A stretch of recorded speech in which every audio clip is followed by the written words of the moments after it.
let's say that you're a young philanthropist or you want to give back to society, and you're really not sure where to begin. What would be some of the advice that you would give to somebody who's just starting off on this journey? Because you've kind of seen that, and what are also some of the mistakes that some individuals should avoid as well? Would love to hear your thoughts on that. Okay, so if you're, I think the first distinction to make for high net worth families, family offices, businesses, is to separate your philanthropy from your corporate philanthropy. You as an individual is not you as the company. And I meet umpteen number of philanthropists who have strategies for their CSR, but their personal giving is done slightly more by feel, if I can put it that way. Again, there is an opportunity cost for every last rupee that you have, right? As in a business, I mean, I have an investor profile on the money making side, and every rupee that I deploy, I weigh it with the opportunity cost of where else it could be.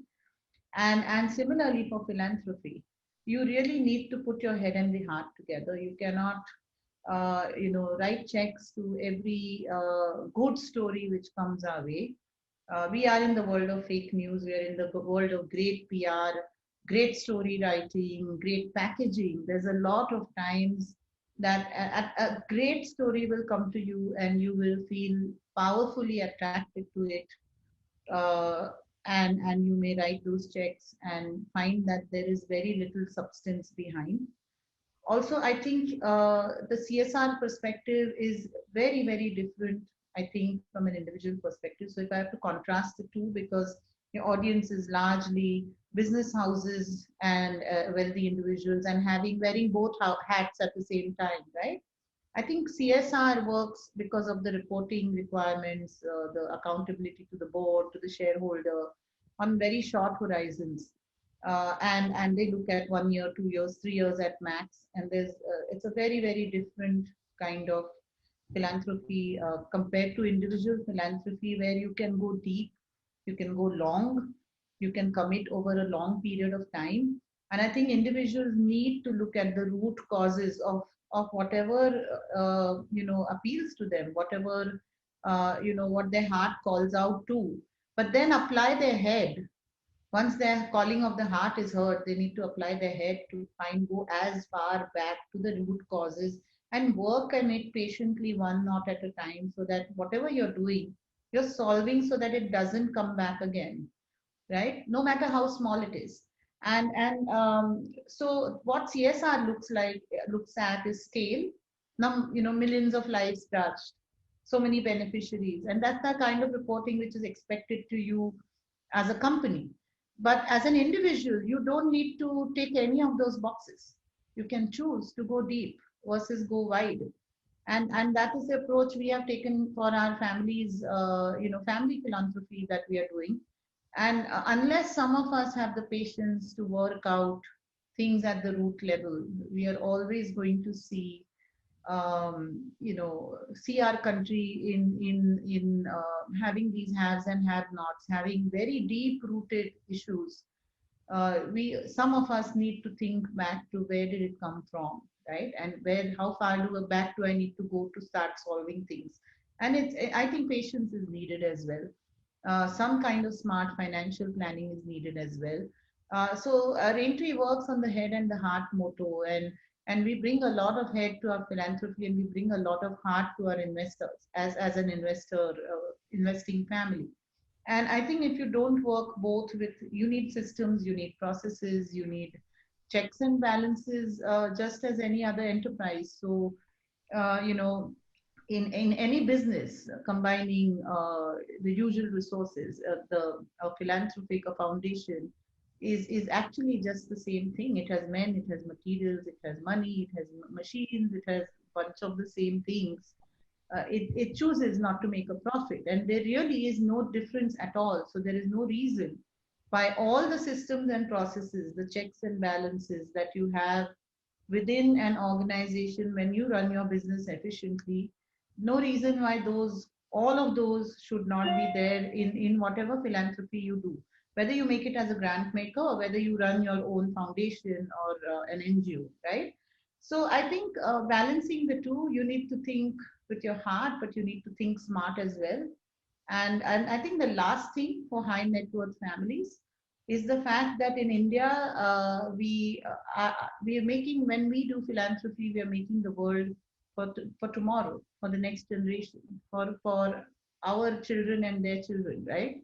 So having them on board is very important. I see a lot of philanthropy practiced, uh, by the senior most member of the family.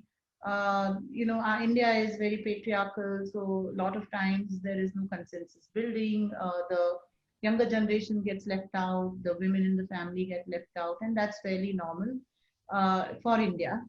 But I think if at all we did something differently was the fact that Abha and Vivek had very strong opinions. uh, we have put in proper governance structures. There is a place for ownership and there is a place for management, right? And while they are, equally with me as promoters of all these impact activities that we do, and they have the right forum where they can put in their voice and have their say. But where it comes to management, Abha and I are management and Vivek is not today. He's interning in Raintree, but that's a position with very little voice. I'm sorry I have to say this, but Yeah, no, it's true. It's true. interns don't get a lot of voice. And so we have put in a lot of work, Soumya, on creating the work balance between Abha and I. We actually went counseling for 6 months before she actively came on to the roles of Raintree, trying to figure out where does our mother-daughter relationship end at work, and how do we work as colleagues, and how do we respect hierarchies, and where does she not say, come on, I told you this yesterday, how to avoid talking work or dinner table, how to not cross over and respect our work identities as separate from our home identities. And we did go counseling for 6 months to take help on that, because both of us, we are all three very strong-willed individuals. We have voices, we have opinions, and we clash a lot. And that's very normal in every family. But unlike a lot of Indian families where the younger generation is expected to just toe the line, here we work it out.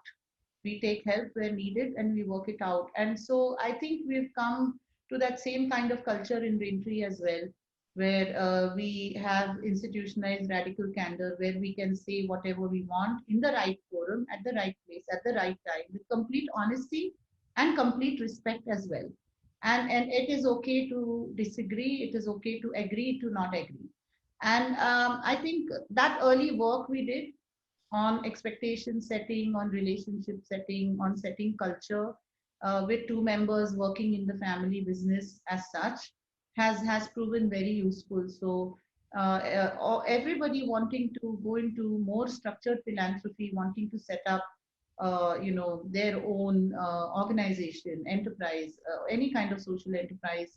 I think, and if a family member is going to be involved, it's necessary to understand that the contributing family members as promoters need a voice, and you need to give them a voice, while management needs its own voice with, in its own valid way. And if you can put in that professionalism from day one, I think you, as a family, that collective power is very, very, very powerful.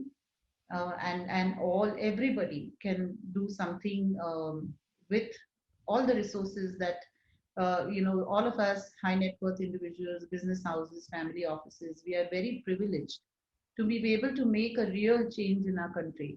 We have so much at our disposal. What we lack is a unified purpose many times, where all of us buy in and can stay with it long term. So if we can work that out internally, and again, it's not rocket science. We just went to our counselor and said, help us. And she did. And in 6 months, we were over with the process. And if that can be done, I think more and more families can take this structured approach that we have taken. And we're also now bringing in professionals, Soumya, because Abha has left and she's been replaced by professionals. And And she was very upset and she said, what am I out? Where am I going to fit in your new org chart? I said, no, you don't have enough skills. Just being born a Dandekar does not give you the skills to run anything. So you please go back to school, come back. We have good professionals now running the organization. Come back, be their understudy, learn how things are done, and whenever, as professionals do, they will leave in some years. And whenever you want to take that job up, put your hand up, and we'll let you do it. And so we're trying to separate our emotions from the work that we do. It's trying to keep our involvement so that it doesn't overpower us while we have the passion. We're trying to keep the business side of things business-like to the extent we can, and I think everybody can do it.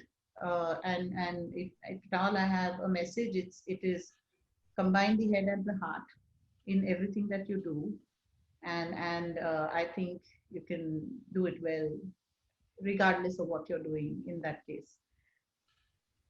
That's absolutely fascinating, Leena, and thank you for so nicely articulating what I think is a lot of families, business families, are actually trying to get their head around, this larger philanthropic journey that they have. And you touched upon, the next gen and how, its relevance, importance.